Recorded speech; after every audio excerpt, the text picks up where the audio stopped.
prisijungsit ir būsit su manim kartu šiandieniniam tiesioginėme mūsų susitikime apie mamą. Mama yra vienas iš svarbiausių žmonių mūsų gyvenime. Ir tie, kurie esat mamos, jūs žinot, kokia atsakomybė jums yra vis dėlto išauklėti vaikus, perduoti savo požiūrį į gyvenimą, kad vaikai eitų jūsų keliu ir kad jie būtų jūsų akimis žiūrint pilnaverčiai žmonės. Ir kiekviena mama šitaip perduodama savo programą, savo įsitikinimus, perduoda ne tik tai tradicijas, kurios yra šeimoje, kurios perduodamos iš šeimos į šeimą, bet taip pat perduoda savo baimės, savo įsitikinimus, kurios vėliau labai labai stipriai sieja mūsų gyvenimą su atitinkamais gyvenimo įvykiais. Ir mes suaugę žmonės, kai mes jau atgyvenam savo gyvenimą, mes vis negalim suprasti, kodėl pas mus yra kažkokie tai įsitikinimai, kodėl mes kažko tai bijom, kodėl pas mus atsiranda tokie įsitikinimai, kad galbūt ne, šito nedarysiu, tas negerai, tas netaisyklingai ir šitaip turi būti, o taip neturi būti. Tai vis dėlto yra tai, ką mes gaunam iš savo tėvų. Kaip mes gaunam iš savo tėvų, kaip mes visą tai priimam ir su kokiam gyvenimo vertybėm mes einam toliau į gyvenimą. Ir šiandien galbūt daugiau norėčiau pakalbėti su jumis apie tokią temą kaip lojalumas. Lojalumas ne tai, kad mes lojalūs mamai kažkuo tai vienu ar kitų atžvilgių. Lojalumas yra tas, kai mes nesąmoningai kartojam atitinkamas programas, atitinkamus scenarijus pagal savo tėvus, pagal tėtės ar motinos giminę. Ir galbūt tie, kurie manęs nepažįsta ir mato mane pirmą kartą, aš esu Diana Varzaitė, kvantinė psichologė, dirbanti su pasąmonė.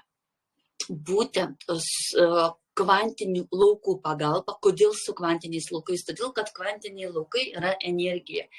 Jeigu normalioje psichologijoje pas mus yra atitinkami apribojimai, kur gali būti juoda balta, tai kvantinėje psichologijoje viskas priklauso nuo mūsų mąstymo. Kvantinėje psichologijoje, kur yra mūsų dėmesys, ten ir yra mūsų energija. Kur energija, ten ir veiksmas.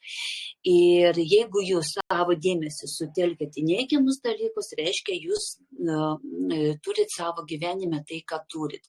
Niekas jums nedraudžia, niekas jums neleidžia. Viską, ką jūs draudžiat, viską, ką jūs leidžiat, esat jūs patys.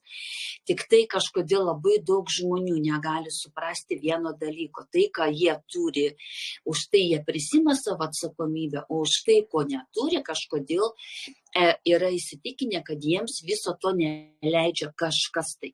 O tas kažkas tai yra jūsų vidinis balsas, jūsų vidiniai įsitikinimai, dėl kurių jums vienaip ar kitaip tai yra pavojinga.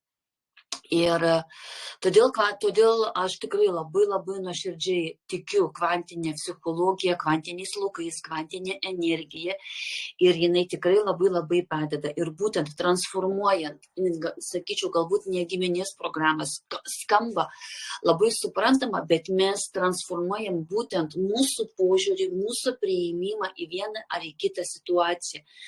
Mes nepradedam gydyti mūsų mamos, mūsų tėtės, kad jie kažkaip netaisyklingai augo, augino mus, mums nedavė meilės ar dar kažko tai.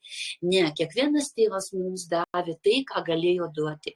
Kiekviena mama, kiekvienam savo vaikui tikrai nuoširdžiai nori tai, kad jiems būtų kuo geriausiai. Kaip jie taip davė? Taip, kaip mokėjo. Tai, kad nebuvo taip, kaip mes norėjom, tai čia yra mūsų iliuzijos. Nes mes patys būtent susikuriam kažkokias tai iliuzijas, kažkokius rėmus, kažkokios tai apribojimus ir turi būti būtent taip, kaip mes susikūrėm. Ir jeigu nėra taip, kaip mes susikūrėm, reiškia, mes tada labai kentėsim. Reiškia, mūsų taip nemyli, kaip mes norim, mūsų nesupranta, mūsų tėvai nepalaiko ir visa kita. Tai yra iliuzija. Ne tik tai tėvų atžvilgių iliuzijos, taip pat būna mūsų santykių atžvilgių iliuzijos, taip pat būna ir vaikų atžvilgių, darbo atžvilgių iliuzijos, jis būna visur, bet šiandien apie lojalumą. Jūs turbūt esat pastebėję, kad dėl lojalumo, pavyzdžiui, gimsta mažas vaikas ir ateina aplankyti ir sako, oi, nugi nulietas tetukas, nesvarbu, kad mama 9 mėnesius nešiojo po krūtinę, tikras tetė, arba žiūri į vaiką, jau tikra mama. Tai yra genetika, nieko nepakeisi, nes mes kiekvienas yra sudėtas 50% mamos, 50% tėčių. Jeigu mes galvojam, kad mes esam tai, kas mes esam, tai iš tikro mes nesam tai, kas mes esam.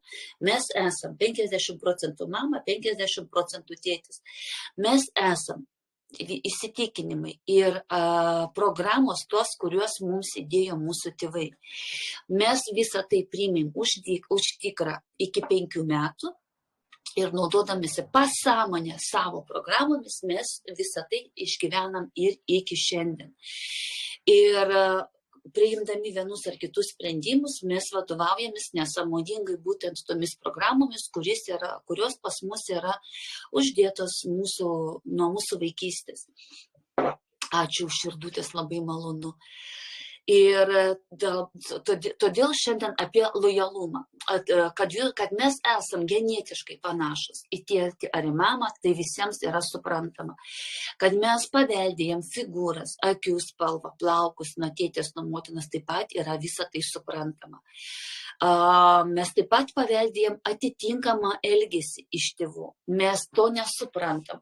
Mes kartais nenorim to daryti, bet tai yra mūsų užslėptas lojalumas. Tai yra mūsų programos, kurių mes valdyti negalim.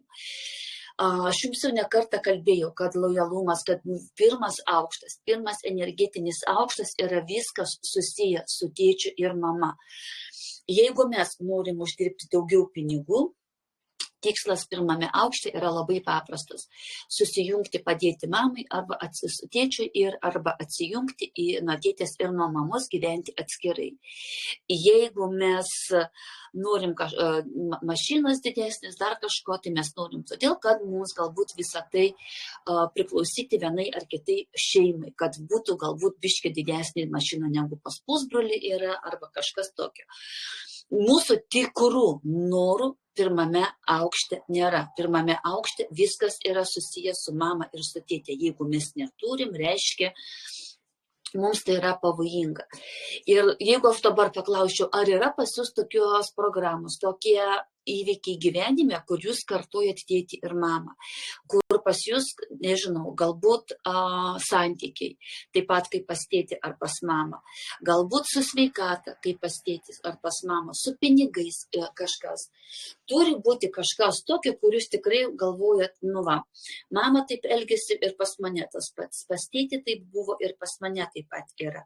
Jeigu jūs visą tai sugebat patys surasti, susirašot ant lapelių pirmą, pas jūs yra kas? Santykiai. Mama nelaiminga santykiuose, aš kaip pavyzdį imu savo mamos pavyzdį, nes pas mane mama buvo nelaiminga. Reiškia, mama santykiuose nelaiminga. Ir aš automatiškai perimu tą programą, kad norint man priklausyti mamai, aš tą patį darysiu, taip pat elgsiuosi. Antras dalykas, mama uždirba ar tėtis uždirba tiek pinigų. Reiškia, jeigu aš nesąmoningai tapčiau turtinga, reiškia, mano pasąmonė bijo, kad aš tapusi turtinga, nebepriklausysiu daugiau savo giminiai. Protiškai tai žiūrint, atrodo viskas nerealu, atrodo viską paėmė ir pakeitė. Problema yra tame, kad visa tai vyksta pas mus nesąmonėje, mūsų pasąmonėje, kur mes to nesuprantam. Čia kaip daina, aš net nežinau, būna kartais klausaisi kokią muziką ir jinai tau įstringa, tos muzikos daugiau nebėra, bet tie žodžiai pastoviai skamba ausyse, pas mane taip labai dažnai būna. Atsiunti man čia draugė kažkokį vaizdo įrašą, labai kvailas, mėlynas debesėlis, mėlynas balionėlis, juodas debesėlis. Ir atrodo, nebematau to filmiuko. Ir vis tiek tie žodžiai taip įstrigo, kažkokie kvaili. Tai lygiai tas pats yra ir su giminės programom, su lojalumu. Jeigu jūs sugebėjot atrasti, suprasti šitas programas, įsivaizduokit, vien tik tai jūs surasti, suprasti neužtenka. Reikia visą tai neutralizuoti, nes tai bus taip pat kaip, net nežinau, mėlynas balionėlis, juodas debesėlis. Ir vaikšti visą dieną su tais žodžiais tiesiog nesuprastama. Ir todėl būtina yra tai suprasti. Būna labai daug lojalumo. Lojalumas būna visuomeniai, lojalumas būna valstybei, lojalumas būna kažkokiam tai darbui, atitinkamos aprangos, atitinkamas elgesys, atitinkamas kažkokie tai šablonai, kurie yra reikalaujami iš mūsų. Mes ant tiek įprantam, kad tiesiog net nebejaučiam. Nes organizmas jis labai greitai prisiderina prie viso šito. Pas mane yra šita irklavimo lenta. Mes su draugė 3 dienas irkluojame su ta lenta. 3 dieną aš grįžtu namo pasirklavusi, guliu lovai, man visą lovą siūbuoja. Ne dėl to, kad aš ant lentos esu, o dėl to, kad organizmas įpranta laikyti pusiausvyrą, jam va šitokia būsena yra normalu. Tas pats ir su mumis. Ir tas pats su giminės programomis. Todėl, jeigu jūs radot giminės programą, dabar labai tokį paprastą dalyką padarom kartu, nes noriu va taip, susirašot vieną programą, kurią jūs darot lygiai taip pat, kaip ir jūsų mama arba tėtis. Vieną, ką? Kas pas jūs tas pats, kaip ir pas mamą. Pinigai tegul būna pinigai, santykiai tegul būna santykiai. Ir dabar įkvepiam, giliai iškvepiam. Išmokit įkvėpti ir iškvėpti. Tai yra labai, labai svarbu. Su kvėpavimu mes galim taip pat išvalyti savo organizmą. Įkvepiam labai, labai giliai. Iki pat viršugalvio, truputėlį sulaikom kvėpavimą ir dabar atrodo kaip didžiausia naštą nuo savęs numetam. Dar kartą.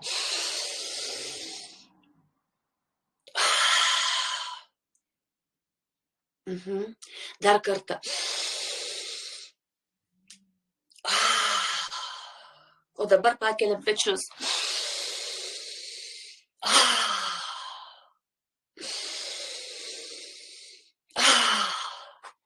Įpraskit, nes būtent su kvėpavimu labai daug galima pakeisti. Ir dabar užsirašę tą programą, kuri jums trukdo, pasakot, mama, man buvo galima galvoti, jeigu aš sukursiu geresnius santykius, negu tu turėjai, aš tau daugiau nebepriklausysiu. Mama, jeigu aš uždirbsiu daugiau pinigų, negu tu uždirbai, reiškia, aš nepriklausysiu tau ir tavo giminės programai. Mama, jeigu aš nesirgsiu ir neprašysiu dėmesio, aš nejausiu tavo meilės. Tokių dalykų yra labai daug. Tai, ką susiradot, supraskit, kad tai yra programa, kurią jūs dabar pamatėt. Ir po viso to jūs pasakot, mama, aš tik dabar supratau, kad man nereikia kartoti to paties scenarijaus kaip ir tu. Aš pagal savo gyvenimo teisę priklausau tau. Ir jeigu aš dabar gyvensiu taip, kaip aš noriu, aš vis tiek priklausysiu tau. Įkvepiam ir iškvepiam. Supraskit tą dalyką, kad jūsų pasąmonė tai darė sąmoningai. Mes kaip magnetukas prisisiurbęs esam prie tos programos, kad neduok Dieve nepaliktumėm mamos. Ir išgirskit dabar, kaip mama jums sako, mama ar tėtis, kuris kieno programą jūs daugiau naudojate. Sako, dukra, sūnau, tau galima gyventi taip, kaip tu nori gyventi. Tau galima priimti savo sprendimus, tokius, kokius tu nori, taip, kaip tau patogiau. Ir tu vis tiek priklausysi man pagal savo teisę, pagal savo gimimo teisę. įkvepiam ir iškvepiam. Jeigu jums čia, šičia nepavyksta atsipalaiduoti, tai yra trumpos sesijos, kurias galima padaryti per vieną kartą. Rašykite asmeniniam žinutėm, valykit savo pasąmonę nuo viso šito šlamšto, nes mums atrodo, kad čia nieko nėra, nieko nekeičia, keičia, labai daug keičia. Pas mane yra viena panelė, klientė. Po 10 metų su vyru santykiu pas juos dabar yra krizė. Ir būtent šitos krizės labai sunkiai išgyvena. Jinai kategoriškai atsisakė skirti su vyru, nors vyras padavė ją skyrybom. Jinai įsitikinusi, kad pakeitus savo programas, jinai galės visai kitaip reaguoti į vyrą. Taip ir yra. 2 mėnesius aš su ją dirbu vien tik tai su šituo klausimu. Su skyrybom pas ją klausimas jau truputėlį, bet paskutiniu metu. Ir vienintelį, ką mes darėm, labai intensyviai kiekvieną kartą viskas, kas ateina į vidų, mes valom, darom kvėpavimo pratimus. Po 2 mėnesių jinai grįžo atgal pas vyrą, visai kitaip reaguoja į visus santykius. Yra dar žinoma situacijų, kurios paaštrėja bendraujant, bet suprantat iš anksto, kad visa tai programos, kurios yra pas tave, tau yra visai lengviau visą tai žiūrėti, visą tai keistis. Kodėl aš apie tai jums dabar kalbu? Todėl, kad Liepos 30, jeigu aš dabar neklystu, bus sesija su mama. Tai yra tikrai labai labai svarbi sesija. Sesija, kai mes iš tikro turim pasiruošti šitai sesijai. Pas mus sesijai bus, tai mes turėsim pirmiausia parašyti laišką mamai. Mamai, kai mums kas nepatinka, kaip mums nepatinka, kaip mes kažko norėjom, kažko laukim. Tai yra tikrai praktika, kuri labai labai padeda. Aš ją ne kartą dariau. Ir kiekvieną kartą jinai labai labai stipriai energetiškai paveikia. Po to mes darysim valymosi praktiką, po to mes susijungsim su mama, nes kadangi kiekvienas iš mūsų nedagavo meilės taip, kaip norėjo. Kai mes prisipildysim meilę iš mamos, mes su ją atsijungsim, nes tai yra natūralus dalykas, energetiškai tai yra būtina. Pirmiausia, susijungti, suprasti, kad mes galim gauti meilės iš motinos kiekvieną kartą. Mums nereikia ten bijoti, kad mus dabar paliks ir nebemylės, mes esam suaugę žmonės, mums tai mano, tai yra praktikos. Ir po to mes atsiskiriam, paleidžiam, padėkojam mamai, einam toliau. Praktika yra labai svarbi. Yra svarbi dėl mūsų vidinės būsenos, dėl mūsų energetinių laukų. Pirmiausia su mama, po to su tėte darysim. Nes ypač mergaitės, kurios yra buvusios tėčių dukros, labai dažnai nerealizuoja savęs, bijo savęs realizuoti, o tai susiję yra su tuo, todėl kad pasąmonėje jaučia kaltės jausmą susijungdamas su tėčiu, eidamas pas tėtį. Jeigu neduok Dieve dar yra išsiskyrę tėvai, tai pas mergaitę bus visą laiką kaltės jausmas, kad jinai išduoda mamą. Ir tada jau geriau jinai neįgyvendins savo projektų, neuždirbs savo pinigų, neturės savo santykių ir paleis daug ką ne taip, kaip turi būti, vien tik tai dėl to, kad priklausytų mamai. Čia ir vėl ta pati pasaka, čia ir vėl tas pats iš naujo. Mes nesąmoningai tai darom, mes to nesuprantam, bet energetiškai taip yra. Ir kol mes pirmą aukštą neišvalysim, kol mes neatsibūsim iš visų šitų letarninių miegų, mūsų pačių norų įgyvendinimas bus labai labai sunkus. Žinot, kaip skamba noras, jeigu pavyzdžiui jūs ieškot santykiai. Jums santykiai yra reikalingi antrame aukšte dėl malonumo. Dalintis malonumu. Kai pas jūs yra partneris, kai jūs neieškot partnerio dėl to, kad jums padengtų skolą, kad jūs mylėtų, kad jums kažką tai duotų. Jūs antiek turit daug meilės, kad jūs tą meilę norit dalintis. Jums norisi kartu daryti tai, o ne tai, kad man duotų kažką, kad mane mylėtų, kad man dėmesio skirtų, kad su manim keliautų. Kai mes susitinkam su žmogum dėl to, kad mums reikia padengti kažkokias savo skėlės, visa tai yra pirmas aukštas. Antras aukštas yra malonumas. Jeigu mes ieškom pinigų, norim pinigų, reiškia pinigai yra mums dėl malonumo. Mes ne dėl to, kad būtinai reikia padengti skolas, būtinai susimokėti už tai, būtinai pasidaryti tai. Ne, pinigai antram energetiniam lauke yra reikalingi dėl tavo malonumo. Tu juos turi dėl to, kad tu nori. Tu nori keliauti biznio klase, tu nori šitų rūbų, tu nenori valgyti pizzą, tu nori valgyti, austrės. Ir visa tokie dalykai, kurie yra pirmame aukšte, kurie yra antrame aukšte.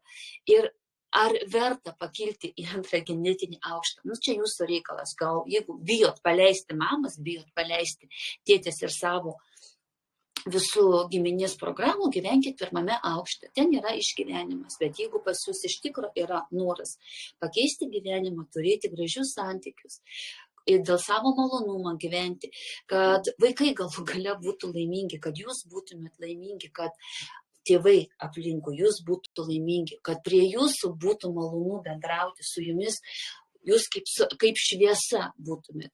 Tai turi būti energija kita, turi būti visai kitoks jūsų vidinė vibracija. Tai yra labai labai svarbu. Todėl Liepos 30 dieną kviečiu jūs visus prisijungti, kam labai svarbu yra ši praktika, į uždarą čatą. Uždaras čatas yra Telegramo kanale. Nuorodą įkelsiu dabar nuoroda yra netgi pas mane Instagrame profilyje ir taip pat įkelsiu į stories. O į Facebooką pridėsiu aprašymą taip pat nuorodą. Visiems, kam įdomu, kviečiu prisijungti. Praktika bus apie porą valandų. Ten bus visa informacija apie pasiruošimą. Kaip reikės pasiruošti, ką reikės daryti ir kokias praktikas atliksim prieš tai. Todėl visus kviečiu pereiti į Telegramo kanalą, nuorodą profilyje gyvenimo pamatai. Prisijunkit, ten aš sukelsiu ir bus nuoroda į Zoomą ir bus papildoma informacija. Kaina bus simbolinė, 25 eurai, nes tai iš tikro